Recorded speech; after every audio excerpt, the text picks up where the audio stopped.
Appreciate y'all for joining us. We are back. This is the Mouth of the South. I am joined by the lovely Amanda O. Hey y'all. And I am St. Lamore, if you did not know. But what we're talking about today is the ENDSARS protests and what's been going on in Nigeria as of lately. I know you guys have seen it a lot across you all's timelines. It seems to have accumulated over 28 million tweets just with the hashtag alone in SARS. And we want to get a little bit into what SARS is. So SARS stands for Special Anti-Robbery Squad, which is noted to be a notorious unit of the Nigerian police with a long record of abuses. And so it looks like this is a type of task force that has been put together by the Nigerian police themselves that went left.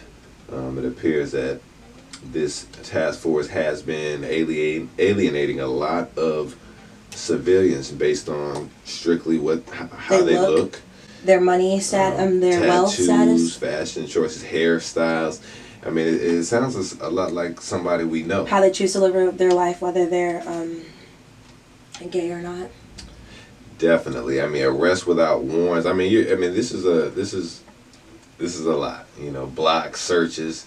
And this isn't something that we're brand new to, but seeing as how this is going on in Nigeria, we definitely want to highlight this and join the ENDSARS movement to get this all together eradicated. Now, I think that's very important what you say, because we definitely need to shed light.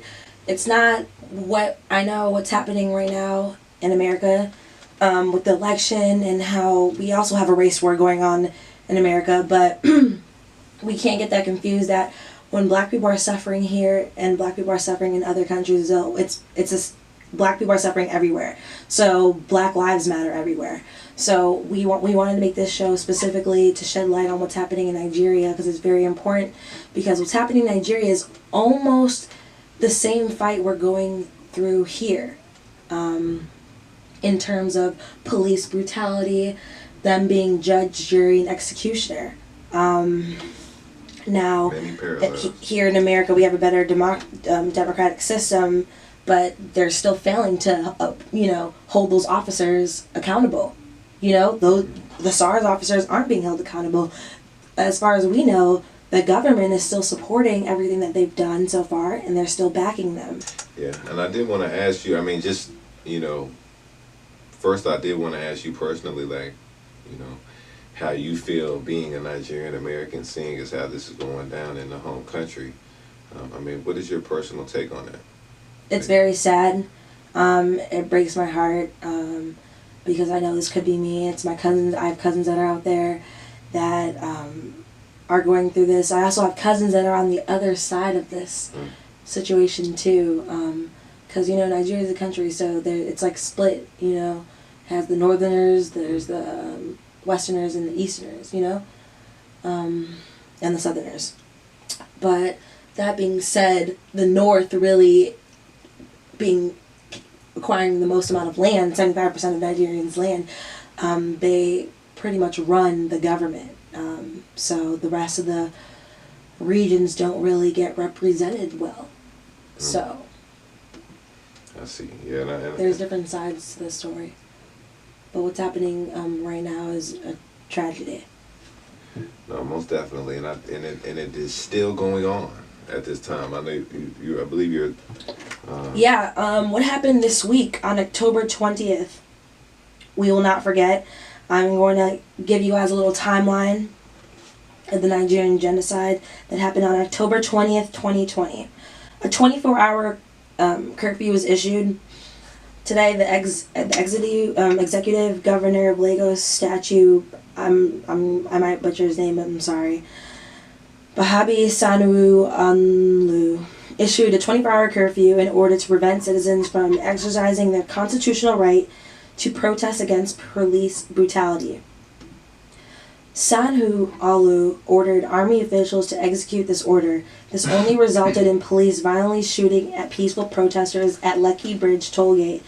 So far, 7 people had been confirmed dead, but that number has risen to 78 as of the total came out. So I haven't heard anything more than 78. As Nigerian youth attempt to find safety, President Muhammad Buhari and co. remain complicit during this genocide. This has resulted in many demanding Buhari step down or be impeached. Now we can't even stand to fight if we ain't gonna stand together. Women need protection. Yes, if you didn't tune in to the debate this past week, we definitely gonna get y'all hip to what we think about it.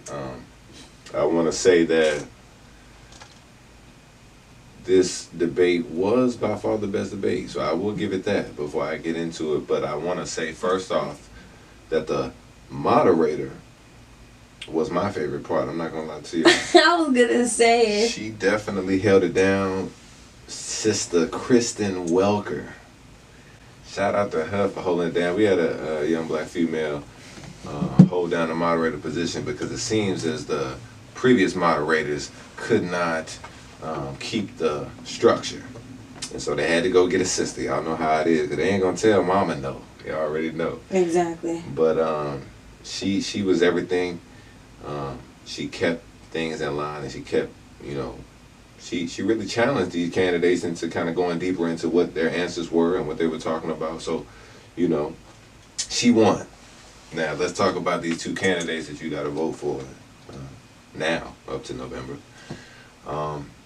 And first, obviously, we're gonna talk about the elephant in the room, which is Brother Trump in the room, who was definitely doing more of what you expect him to do, trying to keep the ball on Joe Biden. He was talking a lot about why Joe hasn't done anything in 47 years.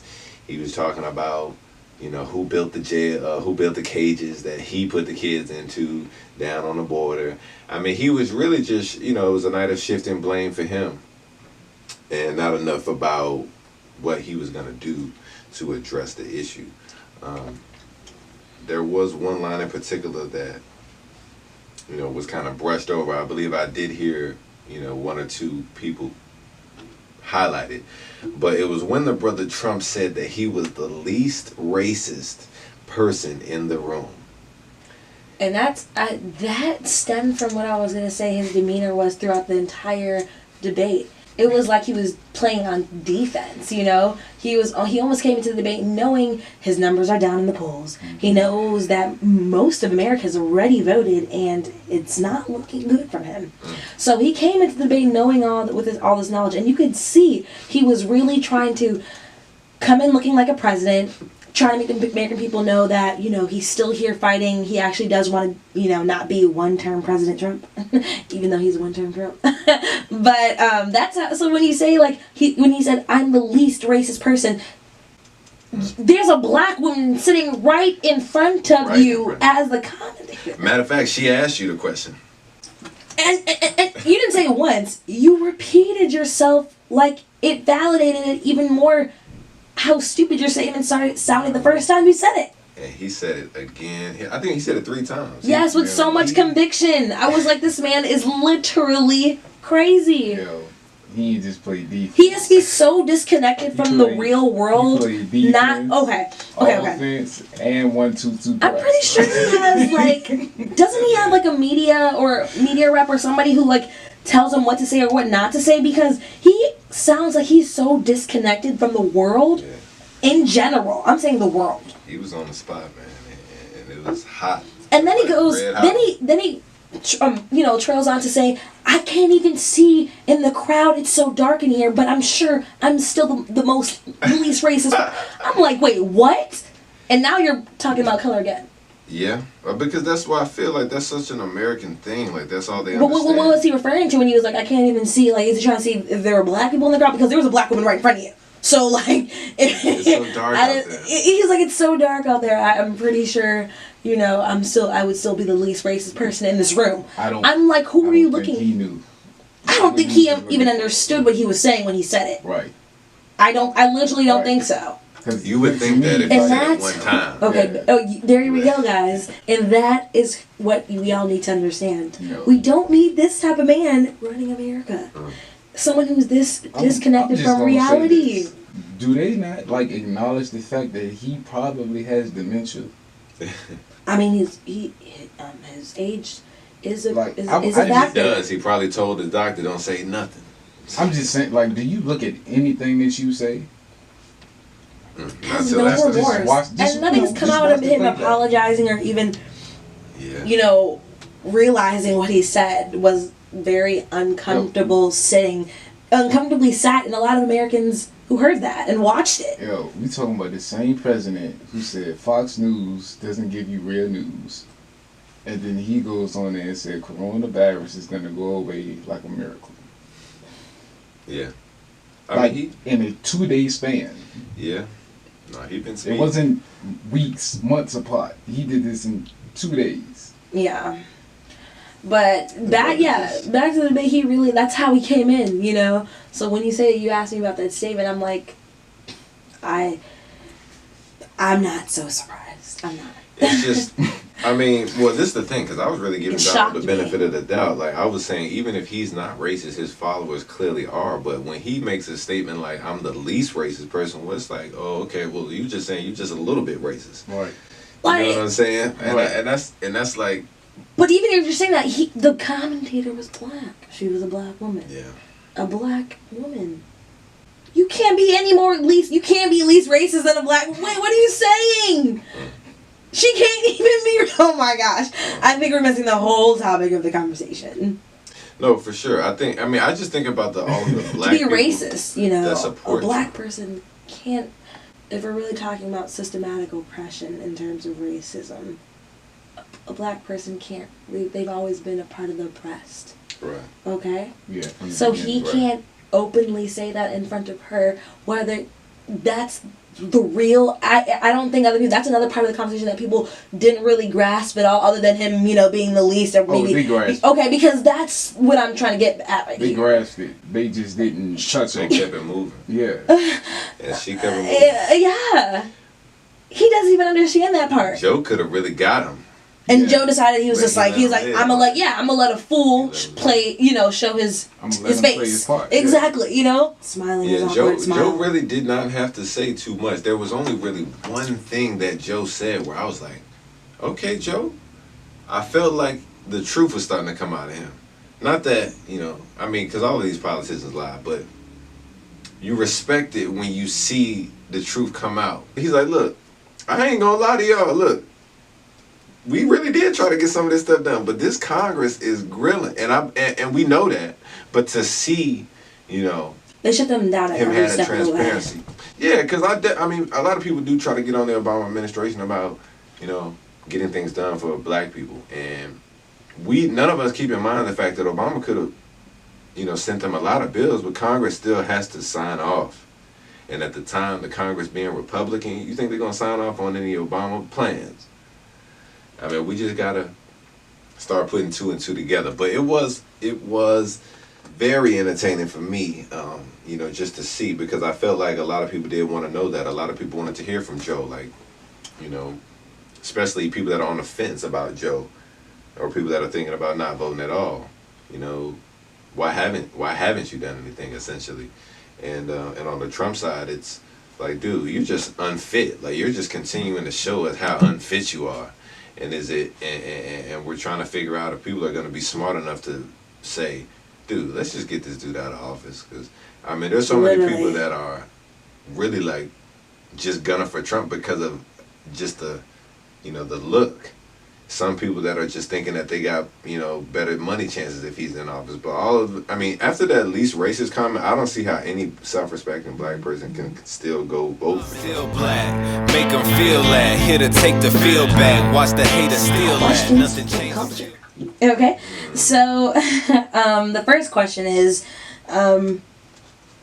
why do people date people that they don't see as marriage potential? Well, my guess as to be why they would do that is because they're just they want to try different things. You know, I feel like before someone does get married or take that step with someone, they want to just see what this personality is like, or they want to see what this personality is like. Do you feel like that's more like a male mind preference? Because I feel like as a woman, girls tend to, you know, favor or like or see themselves with somebody who they could potentially see as a husband figure, as opposed to men. Because what you just said was more so men date to see what they could be compatible with as to already knowing. Right. Right, and so that's what I was going to ask you. So I think that men are a lot more open-minded in this frame. Because I feel like women do know what they're looking for in a sense, you know. I think that men do too, but I think we're not as behind like, in the sense. we're not as like sharp in saying like, this is exactly what I want. This is exactly what I'm going to get. You know what I mean? Like, I think that men that are makes a little more sense. Yeah, I would venture to say that. You got something? Yeah, I think, you know, I definitely agree with both of y'all are saying. I also think too, it's not always that they even see anything. It could be that they're just comfortable with where they are. And like what I've learned. Wait, so people are wait. When the question was, why do people date people who they don't see as Right. marriage material? So Because you're saying they're comfortable with. They're comfortable, you know, and fearful at the same time. If that makes sense, you know what I'm saying? Because it's like, okay, well, I know what I got with you, but I'm not about to take this risk and go try to find something better with somebody else. I got you. So you That think that somebody else being somebody that actually does have marriage potential. Right. That's a hefty one. That's a very interesting take because I never thought about it like that. So men would actually be with men tend to be okay with just being comfortable with someone who they don't technically see as wife material, but she gives them all the things that he needs in this temporary state, as opposed to him going out and being with a woman who he knows he should be with, who is marriage material. Right. I think that it takes. See, now that is where the question. That's probably why that question came up in questions for the culture, because the culture right now is at a state of like, why do you even date someone, waste your time with someone that you don't see any potential in your future? Right. That's the question the culture is asking. Really, I'm an out of sight, out of mind type of person. We're done. Delete your number. I don't ever need to know your number again. Even though I'm pretty sure we were together, I already memorized it. But anyways, delete your number. Unfollow you off of every social media. It's an out of sight, out of mind. I don't care if you fell in a ditch the next day. I just don't want to know. So if I never knew, it won't affect me. And that's how I want to move forward, leave the past in the past. So the answer to that question is no, I don't think they should. And then if I were to have been in a relationship, would that matter even more? Probably. I don't know. Probably not. I think my stance would still be the same. Yeah, so Yeah. So no, I don't think so. That was a great question, you guys. Thank you, though.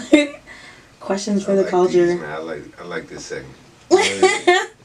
So I want to spin this off a little bit because there's been a lot of talk on social media and around about these Birkin bags. My question is, why is it a problem when black women have nice things or want nice things?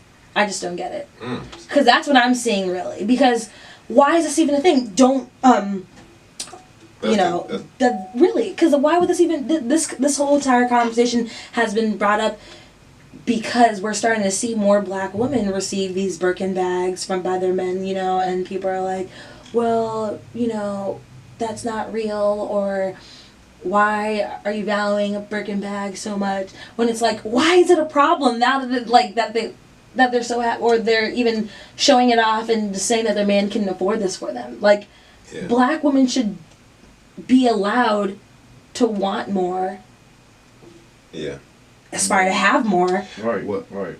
And people be okay. No, and people be okay with that though. Yeah. Because that goes back to how people brought that term up, being called bougie, and they actually use that to describe a black woman who actually knows what she wants, likes nice things, and can afford those nice things that she has. That's where that term actually came from, if a lot of you guys who don't know that. So when I talk about this, I also want to, that's why that question came to be in my head. It's like, why is it always when the topic is centered around black women receiving something nice, it's an issue? I don't know. I mean, I felt like it was just behind the whole trendiness of the Birkin. At first, I felt like you say, I mean, I do feel like it was a little bit of hate, but I felt like it was just more so about seeing, I guess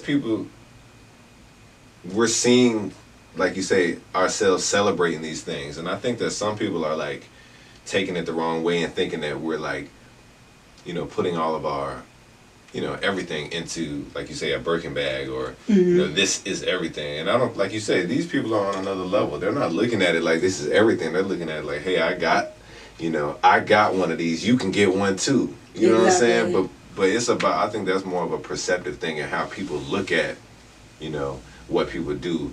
You know, someone with money might look at that and say, oh, they got a brand new bag. You know what I'm saying? But somebody that ain't got no money, like, spend all that daggone money on a damn Birkin bag. You know, you don't need. You could have spent that. You know what I'm saying? And people, it's just coming from a different place. It's more of a class, a social class, and mentality than it is really about the bag. Exactly. And it's in a lot of those situations they were gifts though. So like, as a man, if your girl say this what she want, you know what I'm saying, and you have the means, and I can go get it. I'm gonna go get it. So you know, I like that question because it kind of attacks the, you know, how we look at each other. Yeah. You know what I'm saying? Like we really have to stop all of this haterism, man. Just because somebody posts a Birkin bag don't mean that they trying to, you know what I'm saying, front on you. They just trying to inspire you. That's what we gotta remember, man. I don't know. I take it as inspiration. I guess some people take it like, you know, bragging. But maybe that's another. Just the wrong way to take it. You guys just need to be happy for other people and move on. All about a check. All about a check. Got nothing on my neck. Stay focused on the goal. Gotta move like a vet. You know, talk about a different innovator in the culture. I know last week's episode we were talking about Ice Cube and his contract with Black America. We were talking about Diddy with his Our Black Party and how those are all pivotal shifts in the culture to help us, you know, move in the direction that we need to go in. And this week's is gonna be the brother Killer Mike and company. So I know he's working with some folks down there in Atlanta, but they just launched the Black-owned online bank. So Chime does have a competitor. It is called Greenwood.